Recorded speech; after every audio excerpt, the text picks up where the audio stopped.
Well, I mean, it's going to be a propaganda speech, and I don't use that term propaganda negatively. It's just going to be, here's my guy or gal, and this is why they're the greatest guy and gal in the world to serve on the Supreme Court.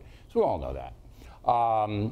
I believe that the mission of President Trump tonight is to rally his base. So you're almost looking at everything that President Trump does. He's an eye on, I got to get as many people behind me as I can, and no matter what the issue is, I'm going to tailor it to them rather than speaking to the whole country. Again, I'm not saying this in a negative way because he has to deal with circumstances that are unique in the sense that allied against him are the media and a Democratic Party who will not cooperate on anything. All right? So no matter who President Trump nominates tonight, could be Jesus. Jesus coming back down. The Democrats would oppose because it's not about the country anymore. It's personal about destroying the other side. So that's what we're looking at. Hey, Bill, that's a great point. Rally your base, because no matter what, and I think I've heard you say this before, no matter who he picks, it's going to be a brawl. The Democrats are going to be all in to oppose, correct? Doesn't matter who it is or what he or she has done, what kind of people they are, it doesn't matter. The word has gone out from Nancy Pelosi and Senator Charles Schumer that if you're a Democrat and you support Donald Trump's nominee for the Supreme Court, you will not get any money when you run for re-election. In fact, the Democratic Party will oppose you in a primary situation. So it's a threat. There are maybe 3 Democrats in the Senate, which of course votes on the Supreme Court justices, that could be persuaded. Manchin of West Virginia, Heidi something Camp of North Dakota, Height Camp. And maybe one other, Tester maybe in Montana. But that's it. So the president will come on, he'll try to rally his base to his nominee tonight, and he'll be successful. So, Bill, I wasn't going to ask you this, but maybe now I will ask you this. Maybe not a prediction, but per your logic of someone who will excite the base, do you have a horse among the 4 of them who might do a better job of that? Well, initially I thought that Amy Coney Barrett, the woman, the sole woman in consideration, might be his pick. But I'm hearing, Joe, that it's going to be Kavanaugh.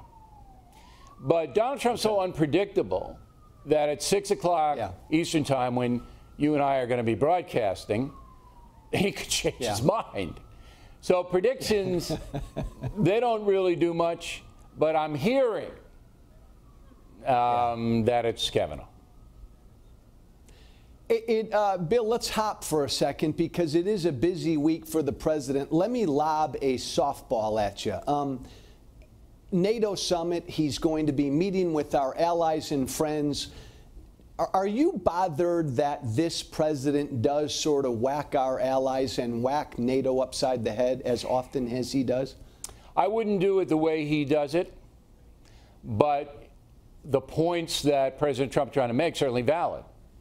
I mean, why are we paying 64% of the entire NATO budget? One country. Bingo. Yeah. You know, we're over here. Yeah. NATO's over there. Why are we picking up 64 and the Germans are paying like nothing? Nothing. Yeah.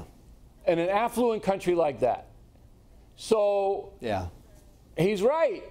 Pay more. Pay more. Pay your fair share. And then the trade deficit is humongous with the EU. Humongous. Yeah. Let's even it out a little bit. So President Trump always uses the hammer, always. When he's trying to intimidate people, and that's certainly what he's trying to do with the EU. I don't think I'd use the hammer so much. I put the facts out, and I go, you know what? We're going to make them an offer they can't refuse from the Godfather. So, and I try to do more diplomacy before I really drop the sledgehammer on their head.